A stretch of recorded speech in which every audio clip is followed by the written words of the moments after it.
Dead end.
that blended a number of different types of horror, jump scares and blood and guts and psychological horror and traps and puzzle solving. But it's a survival horror game at its core. It's about scarcity of resources and trying to sort of keep your wits about you and survive the next 30 seconds, the next 2 minutes.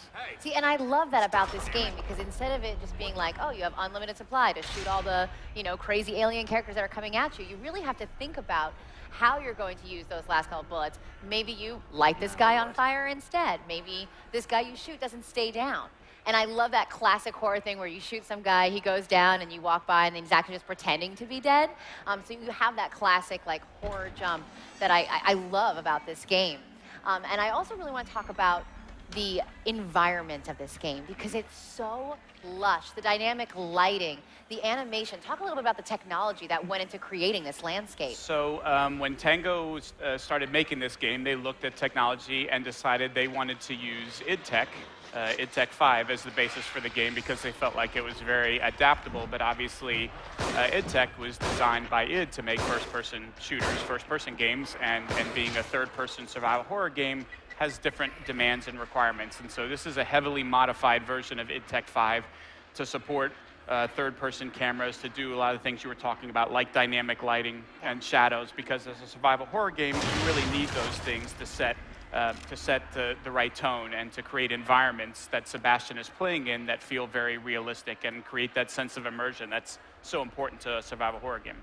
There's this one moment in part of the gameplay that's been released where you have to hide inside what looks like a locker, and all you see are the 3 little slits of light as this guy's with a chainsaw trying to chase you down.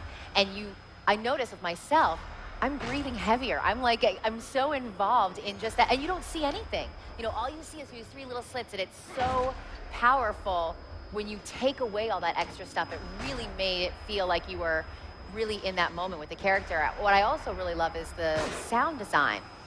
The very beginning, where he's hanging upside down, and he's kind of swaying back and forth. Swinging yourself back and forth, yeah. Yeah, you hear the rope creak. You hear the little, drops of blood and the sloshing as he's cutting up bodies in the other room. I mean, how important was it for you guys to capture all of that sound to add to the richness of the landscape? I think they do an excellent job of using 2 things. Number one is the music that you referenced. I think is terrifically atmospheric and used in the right places to set a certain tone. And then the other is the sound effects themselves, and not just the atmospheric stuff like the sound of dripping or the squishing as you're walking over some dead bodies or whatever, but also using different sound effects at key moments where it's finding that balance of the highs and lows, right? If it's always at 10 and it's constant combat and tension, then you essentially become numb to it after a certain period of time, because it's unrelenting.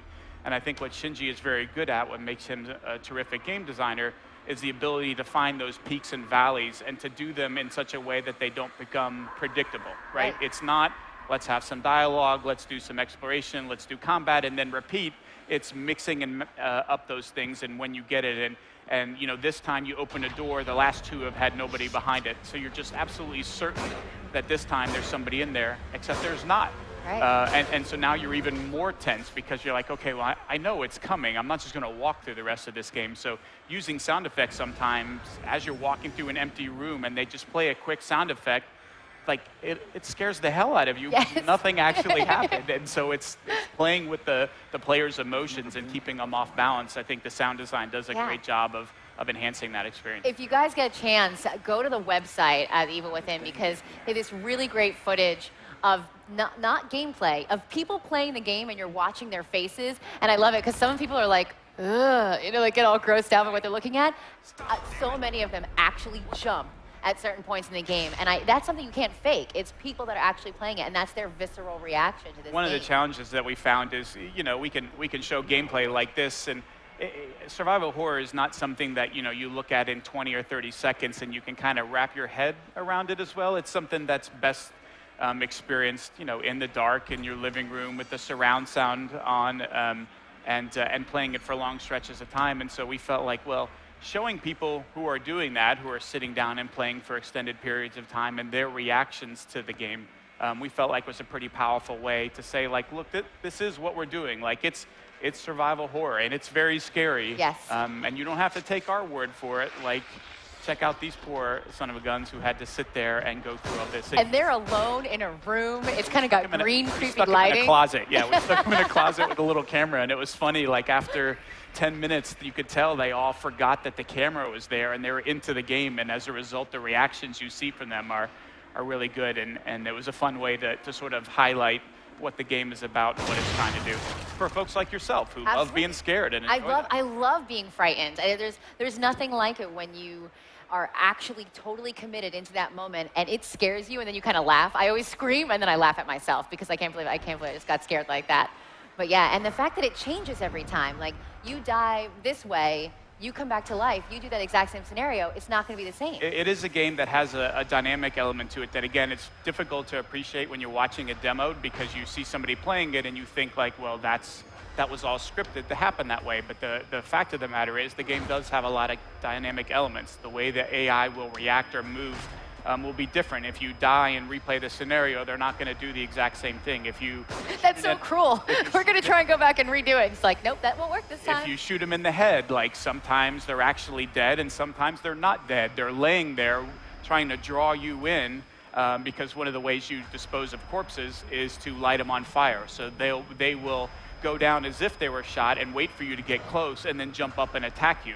And if they do it one time, the next time they might not. But just the fact that you don't actually know and you can't really predict how the enemies are going to react, whether or not that bullet is going to kill the guy or not, just adds more of that uncertainty to the game that never lets you feel comfortable and in control of what's going on, which again is part of sort of creating this environment and this tension for a good survival horror game. Which I think is what's so unique about this game, and one of my favorite things about it, it really is all about creating that tension and keeping the player off balance. Yep. It'll be awesome. It's and obviously, you know, it is a game that allows you to have some choice in how you move through it. So you can choose to be stealthy. You know, you'll see situations where Sebastian is sneaking through and trying to go undetected. You can choose to fight an enemy. You can choose to, no, I'm going to hide, like you were talking about, and go find in the locker. But again, you don't ever know, like, this is the right answer, this is the wrong answer. There's a few times where you get some enemies that it's pretty clear you can't harm or kill, and you just have to run. But it's all of the ones in between where you're like, well, I have 2 bullets.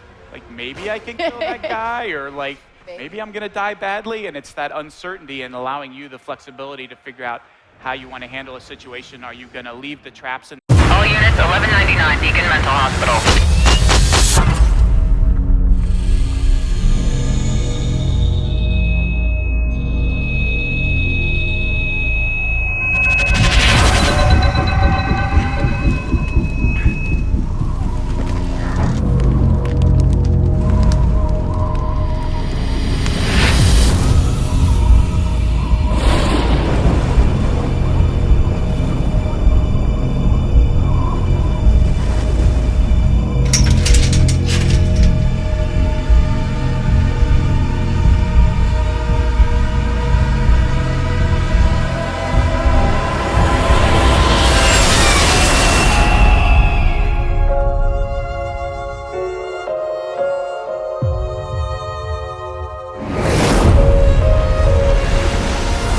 There's something wrong with this place.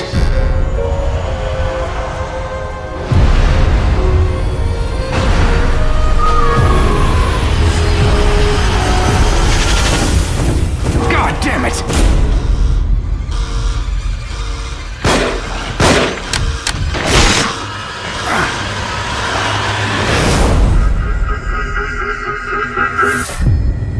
Doctor?